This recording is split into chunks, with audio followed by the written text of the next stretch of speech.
네, 안녕하세요. 사회복지사 전재일입니다. 오늘은 한국 사회복지사 윤리강령 두 번째로 부당한 압력에 타협하지 않는 전문가의 모습에 대해서 이야기를 드리려고 합니다. 네, 드라마와 현실에 대한 그런 생각들을 좀 해봤었는데요. 검사를 소재로 한 드라마를 보면 돈과 권력을 쫓는 부패한 검사의 모습이 종종 나옵니다. 그런데 그 검사가 처음부터 탐욕에 차 있었던 것은 아니었습니다. 그도 처음에는 법을 수호하겠다는 정의감과 사명감이 넘쳤던 검사였습니다. 그러나 검찰 내부의 압력 앞에서 굴복하고 현실에 타협해 가면서 자신도 부정과 비리를 저지르는 검사로 변질되어 갑니다. 일사를 소재로 다룬 드라마에도 따뜻한 인술보다는 의국의 부당한 압력, 권력 다툼을 소재로 한 내용이 더 많고 이런 내용의 드라마가 인기도 많습니다. 그리고 위에 기술한 이야기는 현실에서도 비슷한 경우가 많다는 이야기를 들었습니다. 사회복지사는 어떨까요? 사회복지사가 속한 조직의 모습은 어떨까요? 과연 우리의 모습은 다를까요?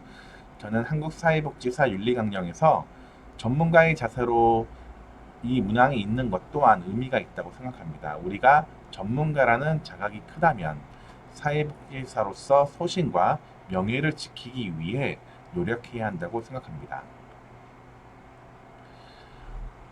예, 오늘의 항목들을 좀 삐딱하게 이제 곱씹어 보겠습니다. 먼저 오늘 항목 전반부인 전문가로서 성실하고 공정하게 업무를 수행하며라는 문장의 의미를 살펴보겠습니다. 성실은 정성스럽고 참됨이란 뜻이며 공정은 공평하고 올바름이란 뜻입니다. 이 사전적 정의를 대입하면 전문가로서 정성스럽고 참되며 공평하고 올바르게 업무를 수행하며입니다. 우리는 최선이란 단어를 자주 사용합니다. 제가 전에 일했던 기관의 미션에도 최선이란 단어가 있었습니다. 그때 깊이 고민하게 했던 단어가 최선이었는데 오늘 윤리강령의 문장에서도 정성, 참됨, 공평, 올바름이란 단어에서 그때의 고민이 떠올려집니다. 우리가 사회복지 전문가로서 정성을 다하는 것은 어떤 것일까요? 참됨은 또 무엇일까요? 또 공평은 어떻게 하는 것을 말하는 것일까? 라는 것을 질문을 해보게 됩니다. 정성은 진실함과도 연관이 됩니다. 영어 단어를 찾아보면 through heart로 표현되기도 합니다. 결과를 이야기하기보다는 동기와 과정을 이야기합니다. 어쩌면 열심히를 이야기하는 것 같기도 하지만 그 열심히의 내용과 관계가 있을 것입니다. 참됨도 진실과 연관이 됩니다. 즉, 성실은 열심히 하는 것이지만 진실한 마음으로 올바른 일을 열심히 하는 노력을 말합니다. 공평은 어느 쪽으로도 치우치지 않고 고름이란 뜻입니다. 객관성이란 단어가 연상됩니다. 그러나 좀 더 다른 의미도 있을 것 같습니다. 치우치지 않는다는 것이 왠지 어렵게 느껴집니다. 평등이나 차별이란 단어도 생각납니다. 올바름에서는 진리, 정확성이란 단어가 생각납니다. 즉, 공정하다는 것은 올바른 일을 공평하고 정확하게 하는 것입니다. 이렇게 문장을 꼬집어서 다시 정리하면 전문가로서 진실한 마음으로 올바른 일을 공평하고 정확하게 하며로 표현할 수 있겠습니다. 사회복지사가 하는 일은 올바른 일이며 이것을 공평하고 정확하게 하는 것이란 윤리라는 기준에 맞춰서 하는 거라고 말할 수도 있습니다. 그런데 말입니다. 사회복지사가 올바른 사회사업을 공평하고 정확하게 하고 있을 때 부당한 압력이 오는 경우도 있습니다. 드라마에서처럼 달콤한 유혹이나 거대한 힘에 의해서 정의롭고 진실된 마음이 어쩔 수 없는 현실에 물들을 수 있습니다. 윤리강령의 어떠한 부당한 압력에도 타협하지 말라고 했지만 저항했을 때 오는 대가가 너무도 무섭고 크기에 타협 아닌 방관과 침묵, 또 다른 타협을 할 수도 있습니다. 그리고 언젠가 자신의 첫 마음을 기억하지 못할 때가 올 수도 있습니다. 라고 이야기를 해보니까 좀 우울해지는데요. 부당한 압력은 누구에게 또 어떤 상황에서 오게 될까요?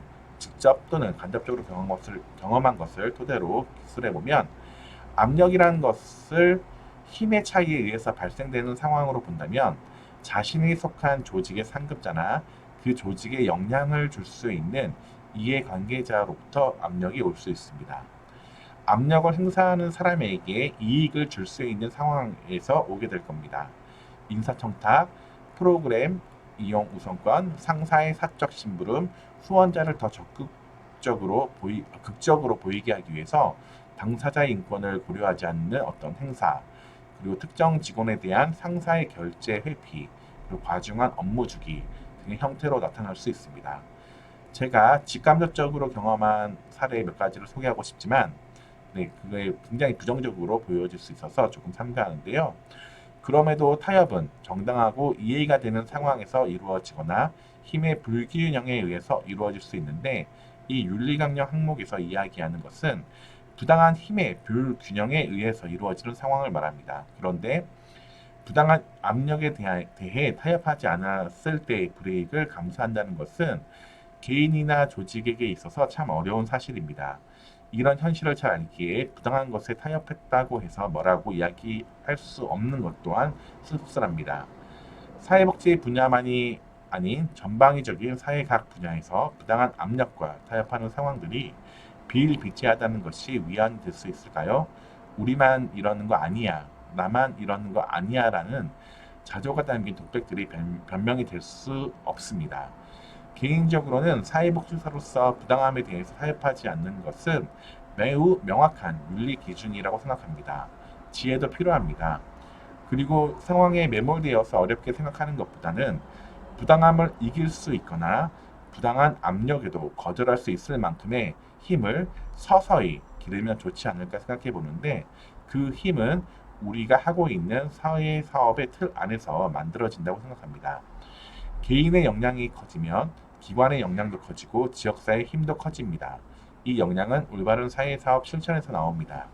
이런 힘이 시민의 힘이 이전 정부의 부정함을 이겨냈듯이 또 어떠한 부당함을 이길 수 있게 해줄 거라 믿습니다. 네, 이상 전재일이었습니다.